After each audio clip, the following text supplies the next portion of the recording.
nshabuza jika ntushaka kujana muri wabo.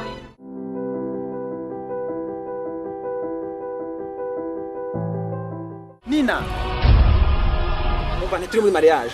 Na mariage abageni baratambuka. Shira akazi keza rero. Okay, bye. Kuva kare tugandumbwira ngo ni hajya. Kuri uburofa bwawe ngaho. Uyu nawe ngo ni marayika. Nshaka amushenzi. Kandi uzandu wakire mwane wanyu. Kandi wazi Uyu ubonye ngaho ari mu hoteli, uyu ni mama. Sinahura. Ndi mu ndoto cyane. Mbese urashaka kumureka.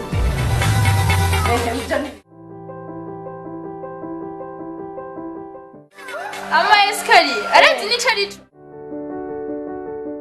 Ko Nina, woshima none ko uhura n'umuhungu akubesha. Ya muhungu ujya. Uraye kuza muri famille yacu. Barojya. Oya, papa nako ndi. Biswange interrogation non averte. Tubrona ya tolerance. Ega ndavyo kupapuro cyo tashyibaye. Urukundo rumeze nk'amazi afashe inzira biragoye kuyazibira.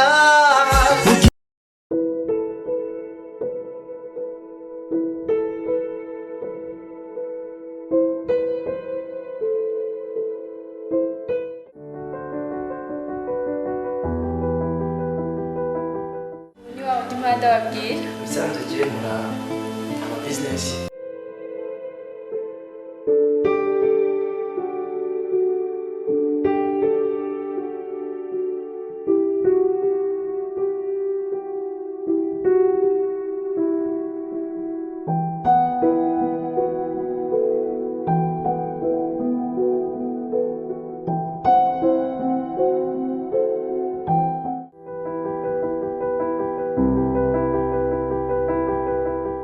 Mama.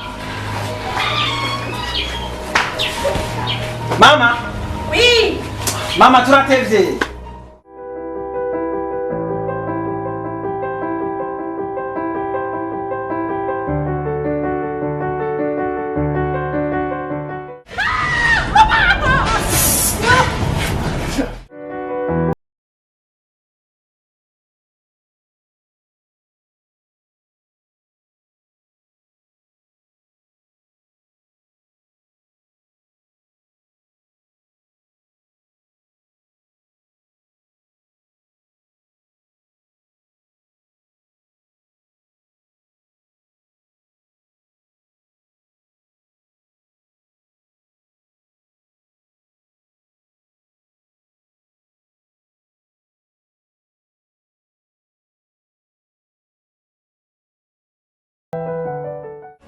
Mama, hold on.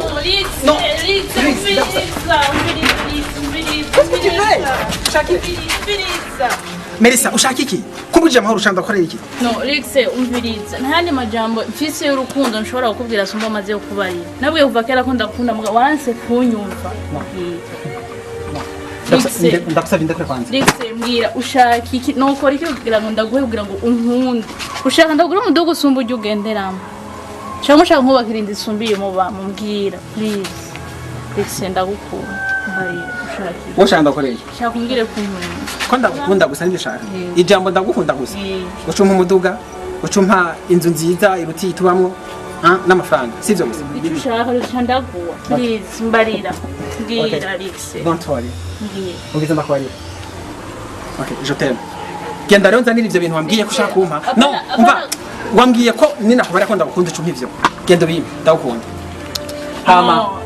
Umviriza Rixe. Uriko uvuga nk'umuntu ari karafina. Je sindi ko ndafina. Rixe ndarushe. Ndagusaba ndugu. Reka ko mpanagura sincafuye shaje. Kuguma nkora mu maso ndacafuye je. Kuguma mpanagura. Umviza ndakwari kino kintu. Ayo mafaranga ushaka kumpa. Sivyo? Ndaguma ndakubarire neza ko adashoboye byose. Woshobora kuba ufite amafaranga yo kugura ifungurwa zose zibaho nziza ziryoshe. Muga ntushobora kugura akayabagura. Uri kuranyumva? Woshobora kuba ufise amafaranga menshi yo kugura abagenzi bose babaho. Muga ntushobora kugura urukundo. Woshobora kuba ufite amafaranga yo kugura ibintu bibaho byo kwisiga. Ariko ntushobora kugura ubwiza. Uri kuranyumva? Melissa, woshobora kugura igitanda ciza kizimvye. Muga ntushobora kugura itiro.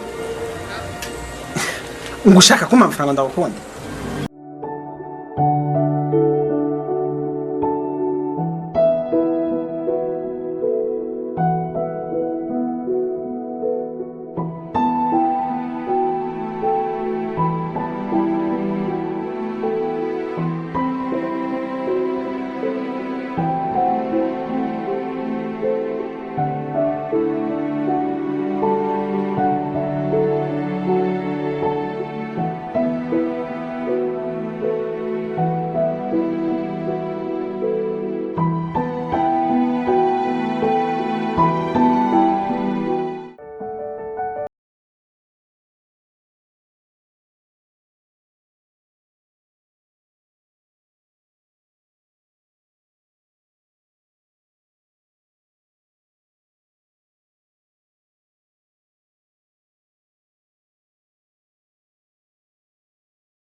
nta muntu avuga ku giti mwana urafise so n'uyihangana najye sije nabiteye genda utora akajumba umuntu nzokubwira so wawe mwana n'uyihangana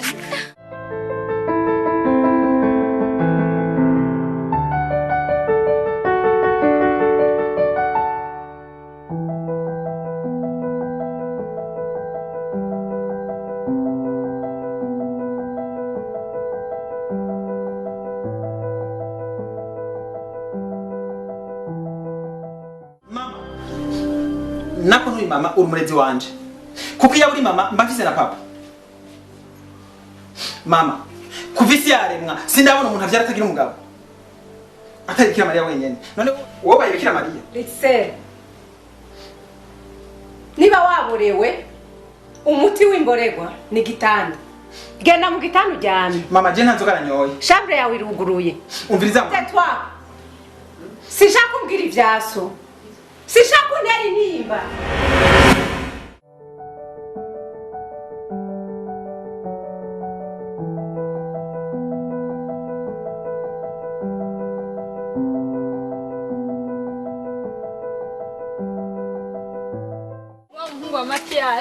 ngaje gutangusha Imana muhira nukuri ingene rusa rero nibikoti n'akabi kajya nako ndababikije naje hiye